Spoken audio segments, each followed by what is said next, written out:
Hello friends, welcome to GK mind game. ಪ್ರಶ್ನೆಗಳ ಸಂಪೂರ್ಣ ಮಾಹಿತಿಗಾಗಿ ವಿಡಿಯೋನ ಎಲ್ಲೂ ಸ್ಕಿಪ್ ಮಾಡದೆ ಕಂಪ್ಲೀಟ್ ಆಗಿ ನೋಡಿ.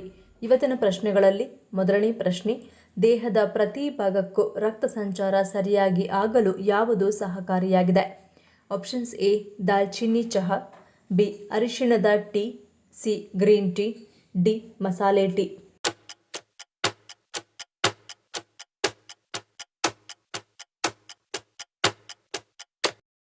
ಸರಿಯಾದ ಉತ್ತರ ಆಪ್ಷನ್ ಎ ಮತ್ತು ಬಿ. ಆರೋಗ್ಯಕರ ರಕ್ತದ ಹರಿವನ್ನು ಕಾಪಾಡಿಕೊಳ್ಳುವುದು ನಮ್ಮ ಶಕ್ತಿ ಮತ್ತು ಚೈತನ್ಯವನ್ನು ಉಳಿಸಿಕೊಳ್ಳಲು, ನಮ್ಮ ಹೃದಯದ ಆರೋಗ್ಯವನ್ನು ಬೆಂಬಲಿಸಲು ಮತ್ತು ಮಾನಸಿಕ ಸ್ಪಷ್ಟತೆಯನ್ನು ಉತ್ತೇಜಿಸಲು ಮಾತ್ರವಲ್ಲದೆ ದೇಹದ ಎಲ್ಲ ವ್ಯವಸ್ಥೆಗಳು ಅಭಿವೃದ್ಧಿ ಹೊಂದಲು ಆಯುರ್ವೇದವು ನಮಗೆ ಸಹಾಯ ಮಾಡುತ್ತದೆ. ಅರಿಶಿಣ ಚಹಾವನ್ನು ಬಳಸುವುದರಿಂದ ರಕ್ತದ ಸ್ನಿಗ್ಧತೆಯನ್ನು ಕಡಿಮೆ ಮಾಡಲು ಮತ್ತು ಅಪಧಮನಿಗಳ ಮೂಲಕ ಉತ್ತಮ ಹರಿವನ್ನು ಸುಗಮಗೊಳಿಸಲು ಸಹಾಯ ಮಾಡುತ್ತದೆ. ಇನ್ನು ದಾಲ್ಚಿನ್ನಿ ಮತ್ತು ಲವಂಗ ಎರಡೂ ದೇಹ ಮತ್ತು ರಕ್ತನಾಳಗಳನ್ನು ಬೆಚ್ಚಗಾಗಿಸುವ ಮೂಲಕ ರಕ್ತ ಪರಿಚಲನೆಯನ್ನು ಸುಧಾರಿಸುತ್ತದೆ. ದಾಲ್ಚಿನ್ನಿ ರಕ್ತದಲ್ಲಿನ ಸಕ್ಕರೆ ಮಟ್ಟಗಳು, ರಕ್ತದ ಕೊಲೆಸ್ಟ್ರಾಲ್ ಮಟ್ಟಗಳು ಮತ್ತು ಉರಿಯೂತವನ್ನು ನಿಯಂತ್ರಿಸಲು ಸಹಾಯ ಮಾಡುವ ಗುಣಲಕ್ಷಣಗಳನ್ನು ಹೊಂದಿದೆ. ಎರಡೂ ಮಸಾಲೆಗಳನ್ನು ನೀರಿನಲ್ಲಿ ಕುದಿಸಿ ಚಹಾವನ್ನು ಸೋಸಿ ಮತ್ತು ಊಟದ ನಂತರ ಕುಡಿಯಿರಿ. ಜೀರ್ಣಕ್ರಿಯೆ ಮತ್ತು ರಕ್ತದ ಹರಿವನ್ನು ಇದು ಉತ್ತಮಗೊಳಿಸುತ್ತದೆ.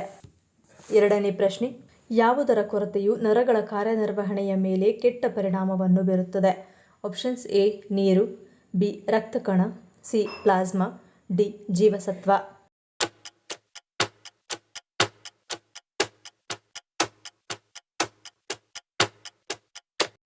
ಸರಿಯಾದ ಉತ್ತರ ಆಪ್ಷನ್ ಡಿ ಜೀವಸತ್ವ.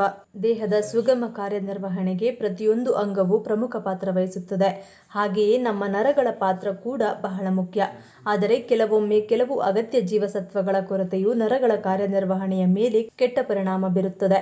ಇದರಿಂದಾಗಿ ನರಗಳು ದುರ್ಬಲಗೊಳ್ಳಬಹುದು. ಇದು ಅನೇಕ ಇತರ ಆರೋಗ್ಯ ಸಮಸ್ಯೆಗಳಿಗೆ ಕಾರಣವಾಗುತ್ತದೆ. ಆದ್ದರಿಂದ ನರಗಳು ದುರ್ಬಲವಾಗದಂತೆ ನೋಡಿಕೊಳ್ಳುವುದು ಬಹಳ ಮುಖ್ಯ. ನರಗಳ ಆರೋಗ್ಯಕ್ಕೆ ಬೇಕಾಗಿರುವಂತಹ ವಿಟಮಿನ್ಗಳು ಸರಿಯಾಗಿ ದೊರೆಯುತ್ತಿವೆಯೇ ಎನ್ನುವುದನ್ನು ತಿಳಿಯುವುದು ಕೂಡ ಅಷ್ಟೇ ಮುಖ್ಯವಾಗಿರುತ್ತದೆ. ಮೂರನೇ ಪ್ರಶ್ನೆ, ಜಗತ್ತಿನ ಅತ್ಯಂತ ಬೆಲೆ ಬಾಳುವ ಹೂವು ಯಾವುದು? Options A Kadupul, B Juliet rose, C ಲಿಂಗದ ಹೂವು, ಡಿ ನೀಲಕುರಂಜಿ.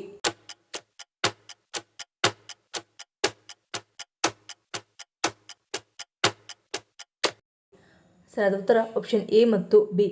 ಕಡುಫುಲ್ ಹೂವನ್ನು ವಿಶ್ವದ ಅಪರೂಪದ ಮತ್ತು ಬೆಲೆ ಬಾಳುವ ಹೂವೆಂದು ಪರಿಗಣಿಸಲಾಗಿದೆ. ಈ ಅಲೌಕಿಕ ಹೂವು ರಾತ್ರಿಯಲ್ಲಿ ಮಾತ್ರ ಅರಳುತ್ತದೆ ಮತ್ತು ಬೆಳಗ್ಗಿನ ಜಾವದ ಮೊದಲು ಮುಸುಕಾಗುತ್ತದೆ. ಇದನ್ನು ರಾತ್ರಿ ರಾಣಿ, Brahmakamal, Dutch mans pipe cactus ಎಂದು ಸಹ ಕರೆಯಲಾಗುತ್ತದೆ. ವರ್ಷಕ್ಕೆ ಒಮ್ಮೆ ಮಾತ್ರ ಅರಳುವ ಈ ಹೂವು ಗಂಟೆಗಳ ಕಾಲವಷ್ಟೇ ಇರುತ್ತದೆ. ಇನ್ನು ಪ್ರಸಿದ್ಧ ಗುಲಾಬಿ ತಳಿಗಾರ ಡೇವಿಡ್ ಆಸ್ಟಿನ್ ಬೆಳೆಸಿದ ಜೂಲಿಯಟ್ ರೋಸ್ ಇದುವರೆಗೂ ಅಭಿವೃದ್ಧಿಪಡಿಸಿದ ಅತ್ಯಂತ ದುಬಾರಿ ಹೂವುಗಳಲ್ಲಿ ಒಂದಾಗಿದೆ. ಈ ಸೊಗಸಾದ ವಿಧವನ್ನು ಬೆಳೆಯಲು 15 ವರ್ಷಗಳೇ ಬೇಕಿತ್ತು. ಅಂದಹಾಗೆ ಇದರ ಬೆಲೆ ಬರೋಬ್ಬರಿ $15.8 ಮಿಲಿಯನ್ ಅಂದರೆ ಸುಮಾರು 130 ಕೋಟಿ ರುಗಳು. ನಾಲ್ಕನೇ ಪ್ರಶ್ನೆ, ಕ್ಯಾನ್ಸರ್ ಕೋಶಗಳು ಮತ್ತು ಗೆಡ್ಡೆಗಳನ್ನು ತೆಗೆಯಲು ವೇಗವಾಗಿ ನೆರವಾಗುವುದು ಯಾವುದು? ಆಪ್ಷನ್ಸ್ ಎ ಹಾಗಲಕಾಯಿ, ಬಿ ಪಾಲಕ್, ಸಿ ಅಣಬೆ, ಡಿ ಏಡಿ.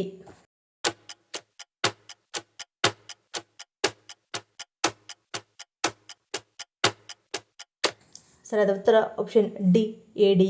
ಏಡಿ ಮಾಂಸದಲ್ಲಿ ಇರುವಂತಹ ಸೆಲೇನಿಯಂ ಅಂಶವು ಕ್ಯಾಡ್ಮಿಯಂ, ಆರ್ಸೆನಿಕ್, ಬೆಳ್ಳಿ ಮತ್ತು ಪಾದರಸದಿಂದ ಉಂಟಾಗಬಹುದಾದ ಪರಿಣಾಮವನ್ನು ನಿವಾರಣೆ ಮಾಡುವುದು.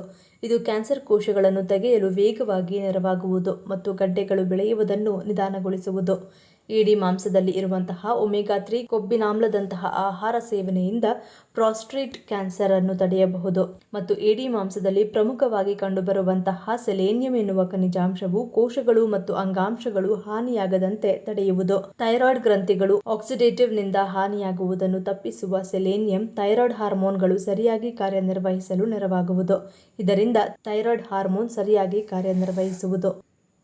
ಐದನೇ ಪ್ರಶ್ನೆ, ಕಾಳು ಮೆಣಸು ಯಾವ ಸಮಸ್ಯೆಗಳಿಗೆ ಪರಿಹಾರವನ್ನು ನೀಡುತ್ತದೆ? ಆಪ್ಷನ್ಸ್ ಎ ಕಫ, ಬಿ ಉಗುರು ಸುತ್ತು, ಸಿ ಅಜೀರ್ಣ, ಡಿ ಮೇಲಿನ ಎಲ್ಲವೂ.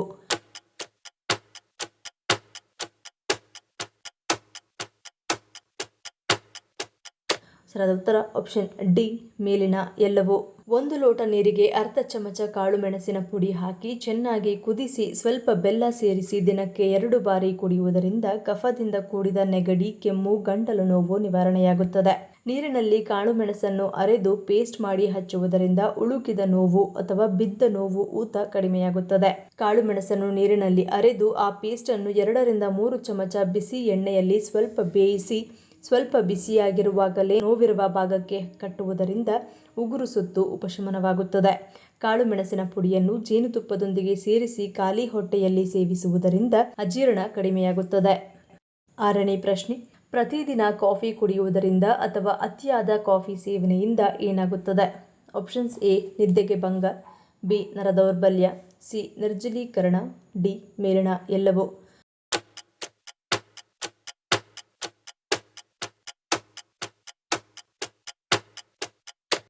ಸರಿಯಾದ ಉತ್ತರ ಆಪ್ಷನ್ ಡಿ ಮೇಲಿನ ಎಲ್ಲವೂ. ಕಾಫಿಯಲ್ಲಿರುವ ಕೆಫೀನ್ ಮೆದುಳಿನ ಅಡೆನೋಸಿನ್ ಗ್ರಾಹಕಗಳನ್ನು ನಿರ್ಬಂಧಿಸುತ್ತದೆ. ಅಡೆನೋಸಿನ್ ನಿದ್ರೆಯನ್ನು ಉತ್ತೇಜಿಸುವ ನರಪೇಕ್ಷಕವಾಗಿದೆ. ಕೆಫೀನ್ ಅಡೆನೋಸಿನ್ ಪರಿಣಾಮವನ್ನು ತಡೆಯುವುದರಿಂದ ರಾತ್ರಿ ಮಲಗುವ ಮುನ್ನ ಕಾಫಿ ಕುಡಿದರೆ ನಿದ್ರೆಗೆ ತೊಂದರೆಯಾಗಬಹುದು. ಇದು ನಿದ್ರೆಯ ಗುಣಮಟ್ಟವನ್ನು ಕಡಿಮೆ ಮಾಡುತ್ತದೆ ಮತ್ತು ಮರುದಿನ ಆಯಾಸಕ್ಕೆ ಕಾರಣವಾಗಬಹುದು. ಕೆಫೀನ್ ಕೇಂದ್ರ ನರಮಂಡಲವನ್ನು ಉತ್ತೇಜಿಸುತ್ತದೆ. ಅತಿಯಾದ ಕೆಫೀನ್ ಸೇವನೆಯು ಹೃದಯ ಬಡಿತ ಹೆಚ್ಚಳ, ನಡುಕ, ಆತಂಕ ಮತ್ತು ನರಗಳ ದೌರ್ಬಲ್ಯಕ್ಕೆ ಕಾರಣವಾಗಬಹುದು. ವಿಶೇಷವಾಗಿ ಆತಂಕದ ಸಮಸ್ಯೆ ಇರುವವರಲ್ಲಿ ಇದು ಹೆಚ್ಚು ಪರಿಣಾಮ ಬೀರಬಹುದು. ಕಾಫಿ ಒಂದು ಮೂತ್ರವರ್ಧಕ, ಅಂದರೆ ಇದು ಮೂತ್ರಪಿಂಡಗಳ ಮೂಲಕ ದೇಹದಿಂದ ನೀರನ್ನು ಹೆಚ್ಚು ಹೊರಹಾಕುತ್ತದೆ. ಅತಿಯಾದ ಕಾಫಿ ಸೇವನೆಯು ದೇಹದಲ್ಲಿನ ನೀರಿನ ಪ್ರಮಾಣವನ್ನು ಕಡಿಮೆ ಮಾಡಿ ನಿರ್ಜಲೀಕರಣಕ್ಕೆ ಕಾರಣವಾಗಬಹುದು. ಹಾಗಾಗಿ ಕಾಫಿ ಕುಡಿಯುವಾಗ ಸಾಕಷ್ಟು ನೀರು ಕುಡಿಯುವುದು ಕೂಡ ಬಹಳ ಮುಖ್ಯ. 7ನೇ ಪ್ರಶ್ನೆ, ಭಾರತದಲ್ಲಿ ಅರಿಶಿನ ಉತ್ಪಾದಿಸುವ ಪ್ರಮುಖ ರಾಜ್ಯ ಯಾವುದು? Options A Karnataka, B Tamil Nadu, C Kerala, D Telangana.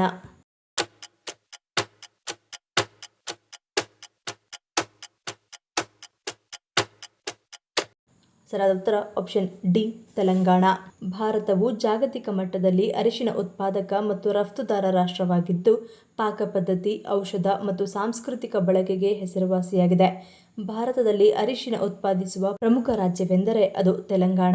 ತೆಲಂಗಾಣವು ವಾರ್ಷಿಕವಾಗಿ 3,30,260 ಟನ್ ಅರಿಶಿನವನ್ನು ಉತ್ಪಾದಿಸುತ್ತದೆ.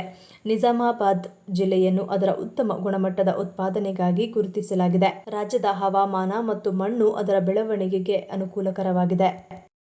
8ನೇ ಪ್ರಶ್ನೆ, ಲಿಚ್ಚಿ ಹಣ್ಣು ತಿನ್ನುವುದರಿಂದ ಯಾವ ರೋಗ ಬರದಂತೆ ತಡೆಯುತ್ತದೆ? ಆಪ್ಷನ್ಸ್ ಎ ಹೃದಯಾಘಾತ, B BP, C kidney stone, D ಮಲಬದ್ಧತೆ.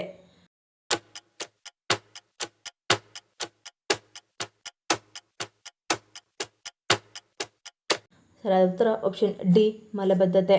ಲಿಚ್ಚಿಯಲ್ಲಿ ಕಂಡುಬರುವ ತಾಮ್ರವು ಮಾನವ ದೇಹದಲ್ಲಿ ಕಬ್ಬಿಣದಷ್ಟೇ ಪ್ರಮುಖವಾಗಿದ್ದು, ತಾಮ್ರದ ಅಂಶದಿಂದಾಗಿ ಕೆಂಪು ರಕ್ತ ಕಣಗಳ ಉತ್ಪಾದನೆಯು ಹೆಚ್ಚಾಗುತ್ತದೆ. ವಯಸ್ಸಾದವರಿಗೆ ಇದು ಸರಿಯಾದ ರಕ್ತ ಪರಿಚಲನೆಗೆ ಸಹಾಯ ಮಾಡುತ್ತದೆ. ಕಬ್ಬಿಣ, ತಾಮ್ರ, ಕ್ಯಾಲ್ಸಿಯಂ, ಮೆಗ್ನೀಷಿಯಂ, ರಂಜಕ, ಮ್ಯಾಂಗನೀಸ್ ಇತ್ಯಾದಿಗಳು ತುಂಬಿದ್ದು, ಈ ಖನಿಜಗಳು ಕ್ಯಾಲ್ಸಿಯಂ ಹೀರಿಕೊಳ್ಳುವಿಕೆಯನ್ನು ಹೆಚ್ಚಿಸುತ್ತವೆ ಮತ್ತು ಮೂಳೆಯ ಬಲವನ್ನು ಹೆಚ್ಚಿಸುತ್ತದೆ. ಲಿಚ್ಚಿಯಲ್ಲಿರುವ ಫೈಬರ್ ಅಂಶವು ಮಲಕ್ಕೆ ಪರಿಮಾಣವನ್ನು ಸೇರಿಸುತ್ತದೆ. ಇದು ಮೃದುವಾದ ಕರುಳಿನ ಚಲನೆಗೆ ಸಹಾಯ ಮಾಡುತ್ತದೆ. ಹೀಗೆ ಮಲಬದ್ಧತೆ ತಡೆಯುತ್ತದೆ. ಜೊತೆಗೆ ಇದು ಕಿಣ್ವಗಳ ಉತ್ಪಾದನೆಯನ್ನು ಪ್ರಚೋದಿಸುತ್ತದೆ. 9ನೇ ಪ್ರಶ್ನೆ, ನಾಗರಹಾವಿನ ಮಿಲನಕ್ರಿಯೆ ನೋಡುವುದರಿಂದ ಏನಾಗುತ್ತದೆ? ಆಪ್ಷನ್ಸ್ ಎ ದೋಷ, ಬಿ ಕಷ್ಟಗಳು, ಸಿ ದಾರಿದ್ರ್ಯ, ಡಿ ಯಾವುದೂ ಅಲ್ಲ.